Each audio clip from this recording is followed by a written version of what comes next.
ನಡೆದಿದ್ದಾರೆ. ವಾಲ್ಮೀಕಿ ಹಗರಣದಲ್ಲಿ ಹೈಕಮಾಂಡ್ಗೂ ಕೂಡ ಪಾಲು ಹೋಗಿದೆ ಅಂತ ಇದೀಗ ಶ್ರೀರಾಮುಲು ಸ್ಫೋಟಕ ಹೇಳಿಕೆಯನ್ನ ಕೊಟ್ಟಿರುವಂತದನ್ನ ಗಮನಿಸ್ತಾ ಇದ್ದೀವಿ. ಅಷ್ಟೇ ಅಲ್ಲದೆ ಈ ಒಂದು ಪಾಲು ಏನಿದೆ ಆ ಪಾಲು ರಾಹುಲ್ ಆಗಿರ್ಬೋದು, ಪ್ರಿಯಾಂಕಾ ಆಗಿರ್ಬೋದು, ಹಾಗೆ ವೇಣುಗೋಪಾಲ್, ಡಿಕೆಶಿಗೂ ಕೂಡ ಶೇರ್ ಹೋಗಿದೆ ಈ ಒಂದು ಹಗರಣದಲ್ಲಿ ಅಂತ ಶ್ರೀರಾಮುಲು ಇದೀಗ ಸ್ಫೋಟಕ ಹೇಳಿಕೆಯನ್ನ ಕೊಟ್ಟಿದ್ದಾರೆ.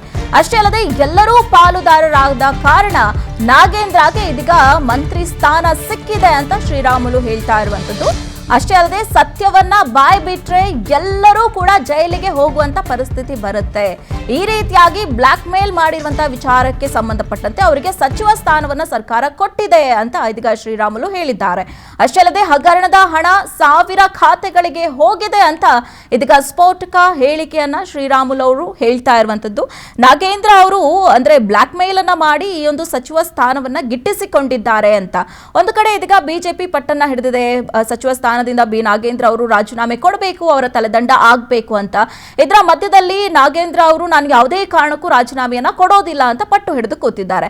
ಇದೆಲ್ಲದರ ಬೆಳವಣಿಗೆಗಳ ನಡುವೆ ಇದೀಗ ಶ್ರೀರಾಮುಲು ಈ ರೀತಿಯಾಗಿ ಸ್ಫೋಟಕ ಹೇಳಿಕೆಯನ್ನ ಕೊಟ್ಟಿರುವಂತದ್ದು. ಹೊಸ ಬಾಂಬ್ ಯಾವ ರೀತಿಯಾಗಿ ಸಿಡಿಸಿದ್ದಾರೆ ಅನ್ನುವಂಥದ್ದನ್ನ ನಾವು ನೋಡ್ತಾ ಇದ್ದೀವಿ. ಅಷ್ಟೇ ಅಲ್ಲದೆ ಸತ್ಯ ಬಾಯ್ ಬಿಟ್ರೆ ಎಲ್ಲರೂ ಕೂಡ ಜೈಲಿಗೆ ಹೋಗ್ತಾರೆ ಅಂತ ಬ್ಲಾಕ್ ಮೇಲ್ ಮಾಡಲಾಗಿದೆ. ಈ ಒಂದು ಬ್ಲಾಕ್ ಮೇಲ್ ಮುಖಾಂತರವಾಗಿ ನಾಗೇಂದ್ರ ಅವರಿಗೆ ಸಚಿವ ಸ್ಥಾನ ಸಿಕ್ಕಿದೆ ಅಂತ ಇವತ್ತು ಶ್ರೀರಾಮುಲು ಅವರು ಹೇಳಿಕೆಯನ್ನ ಕೊಟ್ಟಿದ್ದಾರೆ. ಹೀಗಾಗಿ ನಾಗೇಂದ್ರ ಅವರಿಗೆ ಸುಮ್ಮನೆ ಸಿಕ್ಕಿಲ್ಲ, ಅಂದ್ರೆ ಅವರು ಬ್ಲಾಕ್ ಮೇಲ್ ಮಾಡಿ ಈ ಒಂದು ಸಚಿವ ಸ್ಥಾನವನ್ನ ಗಿಟ್ಟಿಸಿಕೊಂಡಿದ್ದಾರೆ ಅನ್ನುವಂಥದ್ದು ಈ ಶ್ರೀರಾಮುಲು ಅವರ ಹೇಳಿಕೆಯ ಅರ್ಥ ಆಗಿದೆ. ಅಷ್ಟೇ ಅಲ್ಲದೆ ವಾಲ್ಮೀಕಿ ಹಗರಣದಲ್ಲಿ ಹೈಕಮಾಂಡ್ಗೂ ಕೂಡ ಪಾಲು ಹೋಗಿದೆ ಅನ್ನುವಂತಹ ಸ್ಫೋಟಕ ಮಾಹಿತಿಯನ್ನ ಶ್ರೀರಾಮುಲು ಅವರು ಇವತ್ತು ಹೇಳ್ತಾರೆ.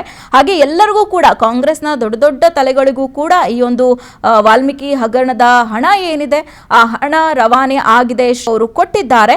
ಹೀಗಾಗಿ ಎಲ್ಲರೂ ಪಾಲುದಾರರಾಗಿರುವಂತಹ ಕಾರಣ ಇದೀಗ ಬಿ ನಾಗೇಂದ್ರ ಅವರಿಗೆ ಸಚಿವ ಸ್ಥಾನವನ್ನ ಕೊಡಲಾಗಿದೆ ಅನ್ನುವಂಥದ್ರ ಬಗ್ಗೆ ಇದೀಗ ಶ್ರೀರಾಮುಲು ಅವರು ಸ್ಫೋಟಕ ಬಾಂಬ್ ಅನ್ನ ಸಿಡಿಸಿದ್ದಾರೆ.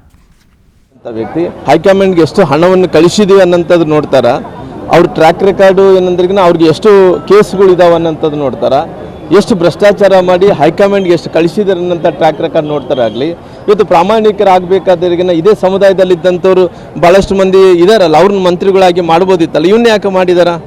ಭ್ರಷ್ಟಾಚಾರ ಆರೋಪವನ್ನು ಹೊತ್ತುಕೊಂಡು ಜೈಲಿಗೆ ಹೋದಂಥವ್ನು ಪುನಃ ಮಂತ್ರಿಯಾಗಿ ಬರ್ತಾನಂದ್ರಿಗಿನ ಈ ಸಮುದಾಯಗಳೇ ಮೋಸ ಮಾಡಿದಂಥ ವ್ಯಕ್ತಿ, ಈ ಸಮುದಾಯದ ಮಕ್ಕಳ ಭವಿಷ್ಯವನ್ನು ಕಸ್ಕೊಂಡಿದ್ದಂಥ ವ್ಯಕ್ತಿ ಅವ್ನು ಮಂತ್ರಿ ಸ್ಥಾನ ಕೊಟ್ಟಿದ್ದಾರೆ ಅಂದ್ರಿಗಿನ ಎಲ್ಲೋ ಒಂದು ಕಡೆ ಇವತ್ತು ರಾಹುಲ್ ಗಾಂಧಿ ಅವರು ಕೂಡ ಈ ಪಾಲು ಅವ್ರಿಗೆ ಕೂಡ ಮುಟ್ಟಿದೆಲ್ಲ. ಹಂಗಾಗಿ ರಾಹುಲ್ ಗಾಂಧಿಯವರು, ನಂತರ ಪ್ರಿಯಾಂಕಾ ಗಾಂಧಿಯವರು, ಅವರು ಯಾರು ನಮ್ಮ ಉಸ್ತುವಾರಿಗಳಂತ ಆ ತಮಿಳುನಾಡದಲ್ಲಿ ಈ ಕೇರಳದಲ್ಲಿದ್ದಂಥ ವೇಣುಗೋಪಾಲ್ ಅವರು, ಅವರೆಲ್ಲರೂ ಕೂಡ ಪಾಲುದಾರ ಆಗಿರೋ ಕಾರಣ ಇವನಿಗೆ ಮಂತ್ರಿ ಸ್ಥಾನವನ್ನು ಕೊಡೋಂಥ ಕೆಲಸ ಆಗಿದೆ. ಅವನೇನು ಹೇಳ್ತಾನೆ, ಇವತ್ತು ನಾನು ಬಾಯಿ ಬಿಟ್ಟರೆ ಇವರೆಲ್ಲರೂ ಜೈಲಿಗೆ ಹೋಗ್ತಾರೆ. ಇವತ್ತು ನಾನು ಬಾಯಿ ಬಿಟ್ಟರೆ ರಾಹುಲ್ ಗಾಂಧಿ ಜೈಲಿಗೆ ಹೋಗ್ತಾನೆ, ನಾನು ಬಾಯಿ ಬಿಟ್ಟರಿಗಿನ ಶಿವಕುಮಾರ್ ಅವರು ಜೈಲಿಗೆ ಹೋಗ್ತಾರೆ, ನಾನು ಬಾಯಿ ಬಿಟ್ಟರಿಗಿನ ಇವತ್ತು ಎಲ್ಲ ಕಾಂಗ್ರೆಸ್ ಲೀಡರ್ ಎಲ್ಲರೂ ಕೂಡ ಜೈಲಿಗೆ ಹೋಗ್ತಾರೆ ಅಂತೇಳಿ ಆ ಬ್ಲ್ಯಾಕ್ ಮೇಲ್ ಮಾಡಂದ್ರಿಗಿನ ಅವ್ರಿಗೆ ಗೊತ್ತಿದೆ. ಇವತ್ತು ಆಂಧ್ರ ಪ್ರದೇಶ ತೆಲಂಗಾಣಗೆ ಅವ್ನಿಗೆ ಹಣ ಕಳಿಸಿದ್ದಾನೆ. ಅಲ್ಲಿ ಚಂದ್ರಶೇಖರನ್ ಅಂತ ಒಬ್ಬ ಮುಖ್ಯಮಂತ್ರಿಗಳಿದ್ದಾರೆ, ಚಂದ್ರಶೇಖರ್ ರೇವಂತ್ ರೆಡ್ಡಿ ಅನ್ನೋಂಥವ್ರು, ಅವನು ಜೈಲಿಗೆ ಹೋಗ್ತಾನೆ.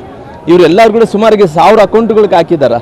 ಈ 1000 ಅಕೌಂಟ್ಗಳಿಗೆ ಏನು ಹಾಕಿದ್ದಾರೆ ಅವನು ಹಣ, ಅವನೇನು ಮಾಡ್ತಾ ಇದ್ದಾನ, ಯಾರೋ ಒಬ್ಬರನ್ನ ಹಿಡ್ಕೊಂಡು ಅವನಿಂದ ರಿಕವರಿ ಮಾಡಿ ಆ ಹಣನೇ ಈ ಹಣ ಅಂತ ನೋಡ್ಸೋಕೆ ಹೋಗ್ತಾ. ಹಂಗಲ್ಲ, ಎಲ್ಲಿ 1000 ಅಕೌಂಟ್ಗಳಿಗೆ ಹೋಗಿದ್ದಾವೆ. ನಾಗೇಂದ್ರ ಅಕೌಂಟ್ ಕೂಡ 1.5 ಕೋಟಿ 2 ಕೋಟಿ ಹೋಗಿದೆ, ಅವರು ಹೆಣ್ಮಕ್ಳ ಅಕೌಂಟಿಗೆ ಅವ್ನಿಗೆ ಹೋಗಿದೆ. ಅದೇ ರೀತಿಯಲ್ಲಿ ಆಂಧ್ರ ಪ್ರದೇಶಿಗೆ ತಮಿಳ್ನಾಡು ಇದು ತೆಲಂಗಾಣಗೆ ಹೋಗಿದೆ. ಆ ಅಕೌಂಟ್ಗಳಿಂದ ಎಲ್ಲಿಂದ ಹೋಗಿದ್ದಾವೋ ಅಲ್ಲಿಂದ ಬರಬೇಕಾಗ್ತಾವೆ. ಫಸ್ಟ್ ಆಫ್ ಆಲ್ ಹಣ ಸರ್ಕಾರದ ಹಣನೇ ಭ್ರಷ್ಟಾಚಾರ ಮಾಡೋದೇ ತಪ್ಪು. ಇವನಿಗೆ ಎಷ್ಟು ಸ್ವಾತಂತ್ರ್ಯ ನೋಡಿ, ಎಷ್ಟು ಧೈರ್ಯ.